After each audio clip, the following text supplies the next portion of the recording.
Hello guys, ShavedApe here with some Battlefield 4 gameplay. This one, Obliteration. I've teamed up with my mate Sinister here, so go check his channel out, his YouTube channel, if you haven't already, because Sinister is awesome with the montages. Everybody needs a montage in their life, don't they? So, go and check out Sinister 1080p Gaming, link in description. Yeah, I don't like montages very often, but I do like his, so go and check him out. Okay, moving on to the gameplay. As I say, this is Obliteration mode on Siege of Shanghai, and by now most of you will have probably already played this yourselves. But if you haven't, basically each team tries to retrieve a bomb that usually spawns somewhere randomly in a central sort of location. And it's your job as a team member, or it's the team's job, to try and get the bomb back to one of the other team's bomb sites and blow up their bomb. Now then, this mode is, when it's played correctly, is a lot of fun. I mean, it really is just hectic chaos. Oh my god, yeah, but it's superb. Find a good team that wants to PTFO, that's play the kin objective, and well, you'll have a lot of fun. If both teams are doing it, well, you're going to have a lot of fun, and the games will last quite a while too. It can be a real, fight to win. Now, getting the bomb usually means you're probably going to die soon. In fact, if you could hear the gameplay, you would hear me going, I'm going to die, I'm going to die, I'm going to die every time I pick the bomb up, because it's pretty much what's going to happen. So, yeah, once you get the bomb, just about everybody knows where you are and what direction you're going to be travelling and so on. So use of vehicles is really important, and at this point, seems like the only way to ensure a longer survival rate.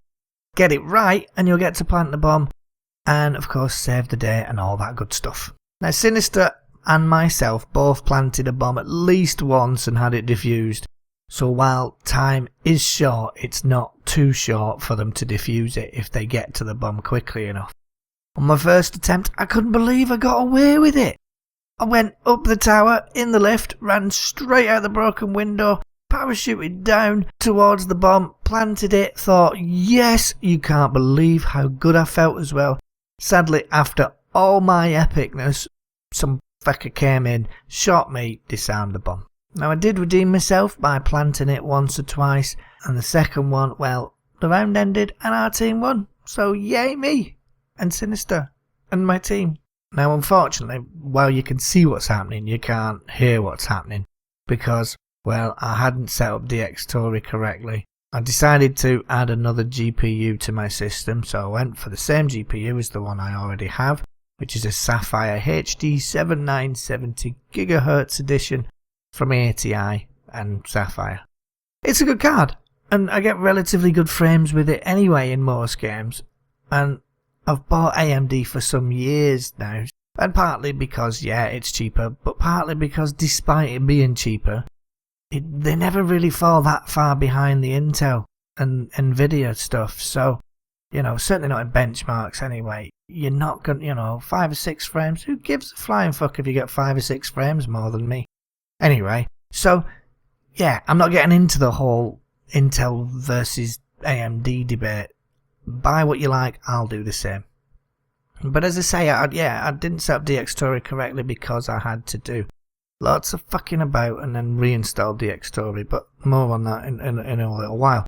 Crossfire, or Crossfire X, is AMD's version of SLI, for those of you don't know, where you can place 2 cards in the same system, reduce the load of both cards, therefore giving you better performance. You're likely to get around 30 to 40% more frames, performance, whatever, than you were getting with one card. Now you got to question why it's not a bit more than that when you put 2 cards in there, but hey, that's not for me to decide to do anything about. There are some downsides, not all games support Crossfire, there's more heat because there's 2 cards. You can do better cooling solutions, of course, but you get the point. There is also something called micro stutter, which basically can make your game look a little less smooth, really, especially when you're moving quickly. Frames get delayed, but irregularly delayed, and so you find that, yeah, it doesn't look quite right on screen. There are things that can be done to fix that, console settings and so on, and maybe even enabling VSync if you so wish. I gotta say I didn't notice it so much, so I'm not too worried about that at the moment, but hey, you know. Both Nvidia and AMD are both working towards fixes to this. They all promise that it's coming soon, as they do, because, well, they want you to keep buying their shit, don't they? It's looking like we'll get fixes, just not yet. Sadly, while the tech is here, the software hasn't quite caught up yet, that's what it appears. This being my first Crossfire setup, I can safely say it'll probably be my last, unless things improve dramatically, because it cost me pretty much an entire day to work out the driver issues. It was just, oh my god, what a nightmare. Now, I know people go, well, I never buy AMD because there were driver issues. Well, I go the same for Nvidia as it goes, and I've been using AMD for a long time, and I've never had any driver issues, so maybe you were just doing something wrong. That said, I also know that recently the last people that I heard about having driver issues were Nvidia again, because they were screwing up GTX Titans, I seem to remember. So let's not get into that debate. If you don't buy AMD, that's your choice. My choice is to buy them, and you're entitled to that choice. So we'll leave it at that. Now, my issues were clearly Crossfire or SLI related, as I installed the latest beta drivers, the ones recommended for BF4. I restarted my PC, and during the login screen the thing went black, couldn't see anything, and I just sat there for ages, and it never came back. So, after numerous attempts to fix, I reinstalled Windows, still no fix, and after a little research I found people saying that Crossfire, it either went really easy, or it goes really hard, and the simplest way to do it was to basically install without Crossfire and then plug it back in again. So I did so, again with the latest beta drivers, 13.11 beta V1 I think it was called, and again it went to blank screen the second I installed or connected my second card again. So I thought, well, screw this, and I went back to the old drivers. What other choices have I got? That finally fixed my issues, and the benchmarks were amazing, or, you know, certainly pretty good. I forget the numbers, but in 3D Mark 11, I came in at 75% higher than other benchmarks with extreme tests, that's for high-end machines, and I came in at 94% higher than anyone with performance tests, so I was pretty happy with that. Now, BF3 runs pretty sweet actually, consistently giving me 120 FPS or more. Now, I have a 120Hz monitor, so I was looking for 120 FPS as consistently as I could possibly get it. And, you know, I got that.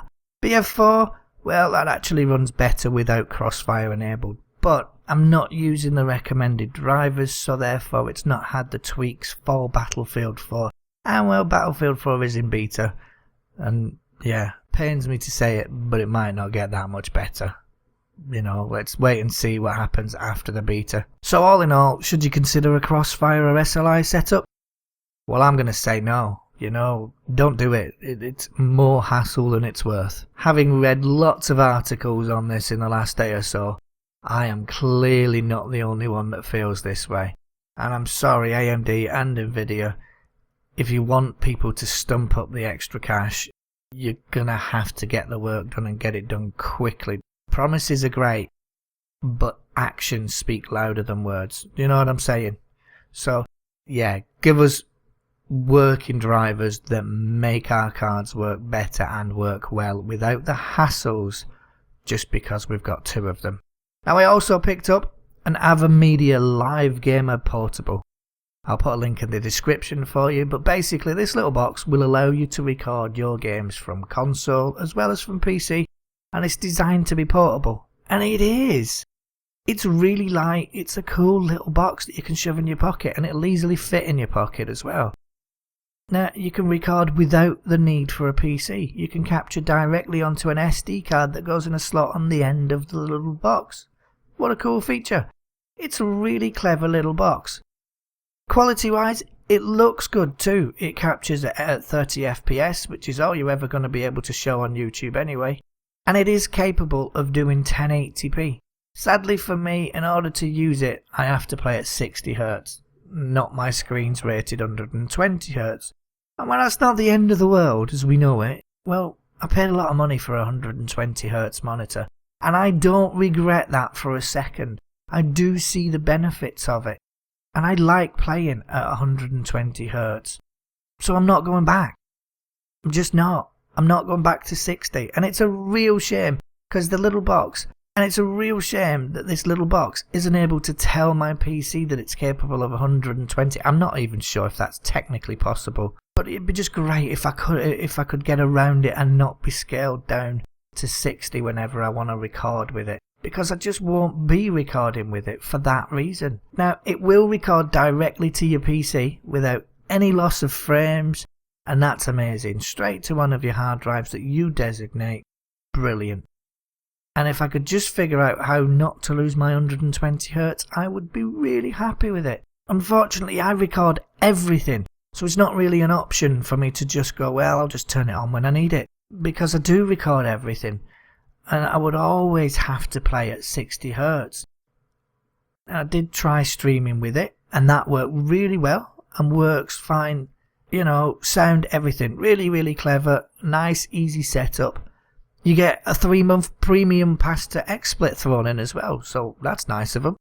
And now I use Open Broadcast software, so I haven't used it, but still, it's a nice little addition, considering they don't have to throw that in.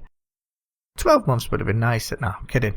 But yeah, it's a nice little addition. I would highly recommend for anyone that's, you know, looking for a relatively low cost solution to capturing games, the Avermedia Live Gamer Portable.